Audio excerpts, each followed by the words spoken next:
حامدا ومسليا أما بعد. قال الله تعالى في القرآن الكريم بعد أعوذ بالله من الشيطان الرجيم من حمده ونفخه ونفسه. بسم الله الرحمن الرحيم. وراودته التي وفي بيتها عن نفسه فغلقت الأبواب وقالت هيت لك قال معاذ الله. وقال النبي صلى الله عليه وسلم إن مما أدرك الناس من كلام النبوة الأولى إذا لم تستحي فاصنع ما شئت. صدر مجلس علماء کرام، ذی وقار طلباء نظام اور مجلس میں بیٹھے باشعور سامعین کرام، جیسا کہ آپ جانتے ہیں کہ اس کانفرنس کا جو مرکزی عنوان ہے وہ ہے اسلام راہ نجات، اور اسی کی ایک شق حیا، عصمت اور عفت قرآن حدیث کی روشنی میں اس پر بولنے کا موقع دیا گیا ہے. اللہ تبارک و تعالی سے دعا کرتے ہیں کہ اللہ ہمیں حق کہنے کی توفیق عطا فرمائے، پھر اس پر ہم سب کو عمل کرنے کی توفیق عنایت فرمائے. آپ جانتے ہیں کہ اس موضوع میں 3 چیزیں ہیں. سب سے پہلی چیز ہے حیا، اس کے ساتھ ساتھ اس موضوع میں عفت بھی ہے، اس کے ساتھ ساتھ عصمت بھی ہے. اب 3 چیزوں کو اس تھوڑے سے وقت میں بیان کرنا تو بہت مشکل چیز ہے، لیکن ہم کوشش کریں گے کہ اجمالی طور پر اس موضوع کو بیان کریں تاکہ ہر شق پر تھوڑی تھوڑی نظر پہنچ جائے. ہم اور آپ جانتے ہیں کہ یہ تینوں چیزیں جو ہے یہ اخلاقیات کی ایک عظیم ترجمانی ہے. جب ایک نوجوان حیا، عصمت اور عفت تینوں چیزوں کو ساتھ لے کر چلتا ہے، یہ ایک عظیم مرتبہ اور عظیم درجے تک پہنچ جاتا ہے. یہ اسلامی معاشرے کو اپنے سالمیت کی طرف اور اسلامی معاشرے کو بلندیوں تک پہنچانے کا ایک عظیم زینہ ہے. اسی لیے ہم سب کو ان چیزوں کی طرف خصوصی توجہ دینے کی ضرورت ہے. سب سے پہلے حیا کے بارے میں کہا جاتا ہے کہ حیا وہ اندرونی محرک ہے جو انسان کو برائیوں کے ارتکاب سے روکتا ہے. ایک اندر کی چیز ہوتی ہے جو انسان کو برائی کی طرف بڑھنے سے انسان کو روک دیتا ہے. کیوں؟ یہ حیا کی اتنی اہمیت و قدر و منزلت کیوں ہے؟ جو حدیث مبارک ہے میں نے آپ کے سامنے بیان فرمائی، اس سے آپ سمجھ گئے ہوں گے، جس میں نبی اکرم صلی اللہ علیہ وسلم نے بیان فرمایا ہے ان مما ادرک الناس من کلام النبوۃ الاولی، کہ یہ حیا کا چیپٹر یا حیا کا موضوع اس امت محمدی کے لیے نہیں ہے، اس کو اسی امت کے ساتھ خاص نہیں کیا گیا ہے، بلکہ اس کو من کلام النبوۃ الاولی، اس کو آج سے پہلے جو شریعتیں آئی، جو انبیاء کرام آئے، جو رسول آئے، ان لوگوں نے بھی اپنے امت کو اس چیز کا درس دیا. اور کیا کہا؟ اذا لم تستحی فاصنع ما شئت. جب انسان کے پاس حیا نہیں رہی، جب انسان کو یہ حیا کا مادہ انسان سے جب نکل جاتا ہے، اس کے بعد انسان جو چاہے کرے، اس سے اس کو فرق پڑنے والا نہیں ہے. اسی لیے ضرورت اس بات کی ہے کہ اس ایک ایسے چیز جس کے تعلق سے ہر نبی نے، ہر رسول نے اپنی امت کو ابھارا کہ یہ چیز، یہ صفت آپ کے اندر پائی جانی چاہیے، اس کی طرف ہمیں خصوصی طور پر توجہ دینے کی ضرورت ہے. اس میں ہمیں بیک وقت جن چیزوں کی طرف اشارہ ملتا ہے وہ سب سے پہلے ہمیں حیا کرنی چاہیے اللہ رب العزت سے. ان کے جو منہیات ہیں اسے رکنا چاہیے، اور انہوں نے جو اوامر دیے ہیں، جن چیزوں کو کرنے کا حکم دیا ہے، اس کی طرف ہمیں خصوصی توجہ دینی چاہیے. اسی کے ساتھ ساتھ فرشتوں سے حیا ہے. جو فرشتے ہمارے ساتھ ساتھ رہتے ہیں، ہمارے نیکی کو نوٹ کرتے ہیں، ہماری کوتاہیوں کو لکھتے ہیں، ان سے ہماری حیا ہونی چاہیے. لوگوں سے ہماری حیا ہونی ہونی چاہیے, کیونکہ اگر لوگوں سے ہماری حیا نہ ہو, ایک انسان جو لوگوں سے حیا نہیں کرتا, شرماتا نہیں ہے, ان چیزوں کی کا جب خیال نہیں رکھتا ہے, پھر وہ کلم کھلا اعلانیہ طور پر گناہوں کا ارتکاب کرتا ہے اور اس کو اس چیز سے کوئی بھی فرق پڑتا نہیں. اسی کے ساتھ ساتھ ہمیں اپنے نفس سے بھی حیا کرنی چاہیے. اپنے نفس کو جب بھی یہ نفس ہمیں کسی برائی کی طرف ابھارے, جب برائی کا حکم دے, تب ہمیں اپنے نفس سے حیا کرنی چاہیے, اور جو نفس ہے اس کو روکنا چاہیے, اس کو کنٹرول کرنا چاہیے. اس کو کنٹرول کرتے کرتے اس کو دین اور شریعت کا متبع کرنے کی پوری کوشش کرنی چاہیے. اسی طریقے سے ہمیں اس کا جو ایک اور چیز ہے جو حیا کے ساتھ جو دوسری چیز جو جڑی ہوئی ہے وہ عصمت ہے, اس کے بارے میں بیان کیا جاتا ہے کہ حیا سے ہوتا ہے جب آپ حرام اور شہوات سے رک جاتے ہیں, ان چیزوں سے جب آپ دور ہو جاتے ہیں, تو یہ حیا کا عملی نمونہ ہے. حیا ایک اندرونی محرک ہے جو انسان کو ان چیزوں سے روکتا ہے. لیکن جب ایک انسان برائیوں سے, ان شہوات سے رک جاتا ہے, اس سے پیچھے ہٹ جاتا ہے, کیونکہ ایک عملی نمونہ ہے جس کو ہمیں عمل کر کے ظاہر کرنا پڑتا ہے, تو یہ عفت ہے. جب ہم ان چیزوں سے رکتے ہیں, اپنے خواہشات نفس کو کنٹرول رکھتے ہیں, ان پر اپنے اوپر حاوی نہیں ہونے دیتے ہیں, جب وہ کنٹرول میں رہتے ہیں, ان پر جب ہم خود قابو رکھتے ہیں, تو وہ حیا کا عملی نمونہ ہم پیش کرتے ہیں, اور وہی عفت ہے. اسی طریقے سے اس کا جو ایک اور شکل ہے وہ ہے عصمت, یعنی طہارت ظاہری اور باطنی پاکیزگی ہے جو حیا و عفت میں مدد دیتی ہے. جب ظاہری پاکیزگی سے, اندرونی پاکیزگی سے جو دل کی صفائی ہے, بدن کی صفائی ہے, جب ان چیزوں کو ہم ملاتے ہیں, تو اس کا تیسری شکل کی طرف دوڑتے ہیں, یعنی ہم پہنچ جاتے ہیں عصمت پہ بھی.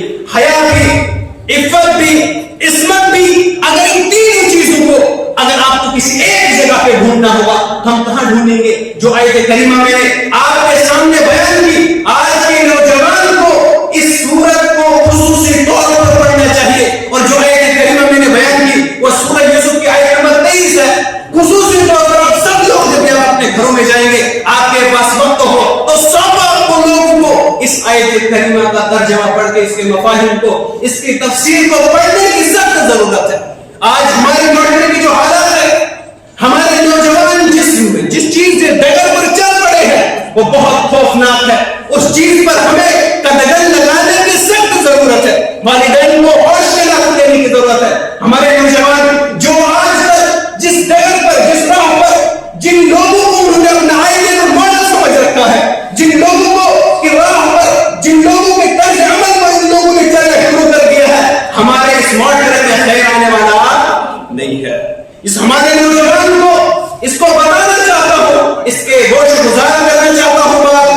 آپ کو معلوم ہوگا حضرت یوسف علیہ السلام, اگر آپ کو حیا, آپ کو عفت, آپ کو عصمت, اگر ان تینوں چیزوں کو ایک جگہ پر دیکھنا ہوگا, آپ پڑھیں اس آیت کریمہ کو جو میں نے آپ کے سامنے بیان کی. فرمایا اللہ تبارک و تعالی نے قرآن مجید کے اندر وراودت هو الذی هو فی بیتها عن نفسه, یاد رکھے قرآن کریم میں جو لفظ استعمال کیا تھا وراودت هو الذی, ایک عورت جو برگلاتی ہے, بہلاتی ہے, پھسلاتی ہے گناہ عظیم کی طرف, اس وقت کے عظیم انسان حضرت یوسف علیہ السلام کو, جس کے بارے میں کہا جاتا ہے حیا, عفت اور عصمت کا معیار اتنا اونچا تھا, جب اس عورت نے انہیں بلایا, وراودت هو الذی, صرف بلایا ہی نہیں بلکہ برگلایا, بہلایا, پھسلایا, پوری طریقے سے کوشش کی میرے چنگل میں پھنس جائے. یاد رکھے آج تو ہمارے نوجوان کہیں سفر میلوں کا سفر کرتے ہیں, انٹرنیٹ کا زمانہ ہے, مختلف وسائل کا سہارا لے کر ان گناہوں تک پہنچنے کی پوری کوشش کرتے ہیں. یاد رکھے میرے بھائی, آپ کو معلوم ہونا چاہیے یہ آیت کریمہ کا یہ جو لفظ ہے وراودت هو الذی فی بیتها, وراودت هو الذی, یہ لفظ جو ہے ہمارے نفس کو جھنجھوڑنے کے لیے پوری طاقت لگا رہا ہے, اور ہمیں بتا رہا ہے کہ اگر آپ کو کوئی ایسا موقع ملے, یہیں سے کوشش نہیں بلکہ وہاں سے آپ کو ورگلایا جائے, بہلایا جائے, پھسلانے کی کوشش کی جائے, تو آپ کو اپنا کردار کیسے دکھانا ہے. وہ فی بیتها عن نفسه وغلقت الابواب, صرف بہلایا ہی نہیں, صرف پھسلایا ہی نہیں, بلکہ پوری کوشش کری, جہاں ان کا مسکن تھا وہاں تک لے گئی, تمام دروازوں کو بند کر دیا گیا. یاد رکھے میرے نوجوان بھائی کہ وہ ایک ایسی چیز نہ وہ اپنے گھر میں کسی اور جگہ پر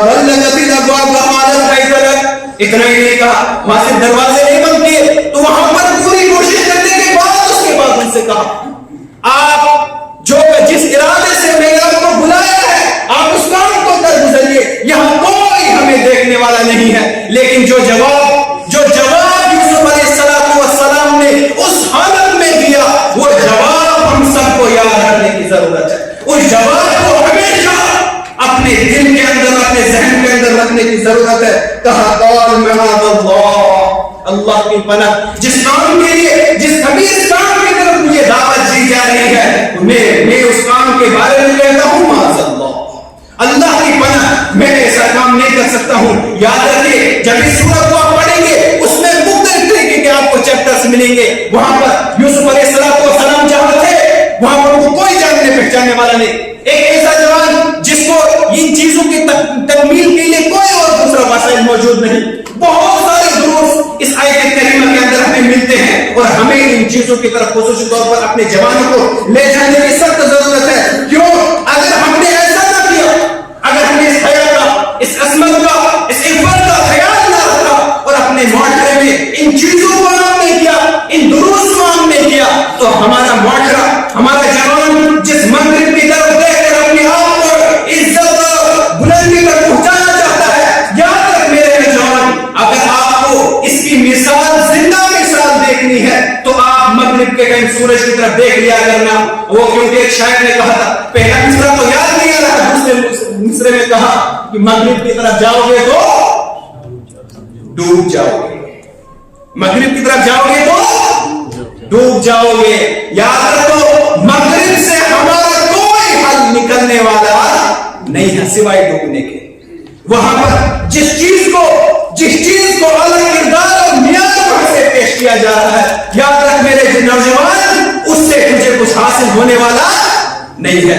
اگر تجھے کچھ حاصل کرنا ہے، اگر تجھے کچھ دیکھنا ہے، اگر تجھے کسی کو اپنا آئیڈیل ماڈل بنانا ہے، نمونہ بنانا ہے، پھر حضرت یوسف علیہ السلام کے کردار کو اٹھائیے، حضرت موسیٰ علیہ السلام کے کردار کو اٹھائیے، اس کو اپنا آئیڈیل بنائیے، اس کو اپنا ماڈل بنائیے، اس کے مطابق اپنی زندگی گزارنے کی کوشش کریں۔ لیکن اگر ہم نے ایسا نہ کیا، اگر مغرب کے پیچھے پھر مانگے تو ڈوبنے کے علاوہ کوئی اور راستہ ہمیں ملنے والا نہیں ہے۔ اسی لیے اس مغرب کی اس وسعتوں سے باہر نکل کر ہمیں اپنے اس تابناک ماضی کو یاد کرنے کی ضرورت ہے، اس تابناک تاریخ کو یاد کرنے کی ضرورت ہے، اس 12ویں صدی ہجری کو یاد کرنے کی ضرورت ہے، ان تمام اپنے ہیروز کو یاد کرنے کی ضرورت ہے جو ہماری زندگی کو، جو ہماری اس دنیا میں رہنے والی زندگی کے لیے فائدہ مند ہے، اور جہاں سے جب ہم واپس جائیں گے، جہاں ہم اپنی اصل ٹھکانے کی طرف جائیں گے، تو وہاں بھی کامیابی ہمارا مقدر چومے گی انشاءاللہ۔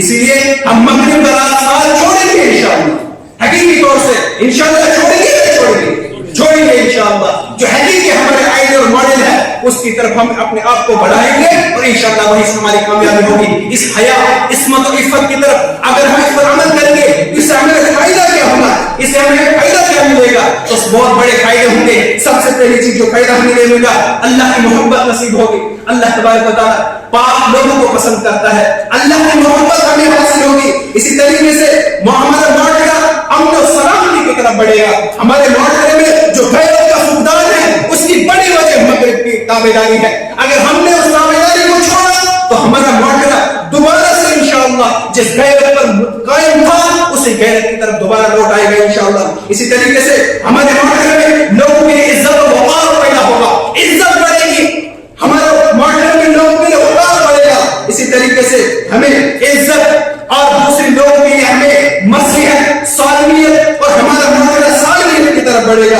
اسی طریقے سے جب ہم ان چیزوں کی طرف جائیں گے، ان چیزوں پر عمل کریں گے تو ہمارا معاشرہ صاف ہوگا۔ جب ہمارا معاشرہ کس چیز سے صاف ہوگا؟ جب ہمارے دل کی صفائی ہو جائے گی، جب ہم اس دل کے حکمران ان لوگوں کو بنائیں گے جو حقیقی طور سے دنیا اور آخرت میں دنیا و آخرت کے لیے ہمارے لیے سالمیت کا راستہ دکھانے والے ہیں. اگر ہم نے ان لوگوں کی اتباع کی, اگر ہم ان لوگوں کے دروازے کے پیچھے چلے, اگر ہم نے ان لوگوں کی سیرت کو پڑھا, تو یقینی طور پر دنیا اور آخرت میں کامیابی, ہدایت کے ساتھ ساتھ ہمیں کامیابی نصیب ہوگی انشاءاللہ. اللہ تبارک و تعالیٰ سے دعا کرتے ہیں, ربا ہمارے نوجوان جس ڈگر پر چلے ہیں, ربا ان کو وہاں سے واپسی کا کوئی راستہ دیکھا, ان کو حقیقی طور پر دین اسلام میں پر اور اس کے مطابق عمل کرنے کی توفیق عطا فرما. رب سے دعا کرتے ہیں, ربا یہ جو بچے, یہ جو طلبا اس مجلس میں بیٹھے ہیں, جن کی تقریریں ہم اثر سے ہی سنتے آ رہے ہیں, ربا یقینی طور پر دل خوش ہو رہا ہے, دل بہت زیادہ خوش ہو رہا ہے. ہم بھی اسی محفل کی ایک کڑی ہے, ابھی ہم بھی وہیں پر بیٹھے ہوئے ہیں. اللہ تبارک و تعالیٰ سے دعا کرتے ہیں, ربا ان کے چہروں کو منور فرما, ان کے علم میں برکت عطا فرما. یہاں کی جو اساتذہ کی ٹیم ہے, خصوصی طور پر ان کے لیے ایک ہدیہ تبریک اور ان کی محنت, لگن اور اندر محنت اور جد و جہد کی جو مثال آپ کے سامنے پیش کی جا رہی ہے. یقینی طور پر جب 5 یا 6 مہینے پہلے آیا ہوا لڑکا اس اسٹیج پر اس کو کھڑا کرنا ہوتا ہے, وہ ایک استاد ہی جانتا ہے اس کے پیچھے کتنی محنت, کتنی زیادہ محنت اور جد و جہد لگتی ہے. اس کو یہاں تک لانا اور 10 لوگوں کے سامنے اس کو بات کرانا یقینی طور پر یہ کوئی چھوٹا کام نہیں ہے. اللہ تبارک و تعالیٰ سے دعا کرتے ہیں ہمارے اساتذہ کی کرام کی عمر میں ان کو برکت عطا فرما, ان کے علم و علم میں ان کو برکت عطا فرما, ان کو اور زیادہ مزید محنت کی توفیق عطا فرما. اللہ تبارک و تعالیٰ سے دعا کرتے ہیں, ربا جو ہم نے صحیح کہا وہ اللہ تبارک و تعالیٰ کی طرف سے, اور اس میں جو مزید جو اضافی طور پر جو باتیں نہیں کہی جانی چاہیے تھی وہ میری طرف سے اور شیطان کی طرف سے, اللہ تبارک و تعالیٰ سے دعا کرتے ہیں, ربا ہمیں ہر بات کہنے کی توفیق عطا فرما اور اس کے مطابق عمل کرنے کی توفیق عطا فرما. السلام علیکم ورحمۃ اللہ وبرکاتہ.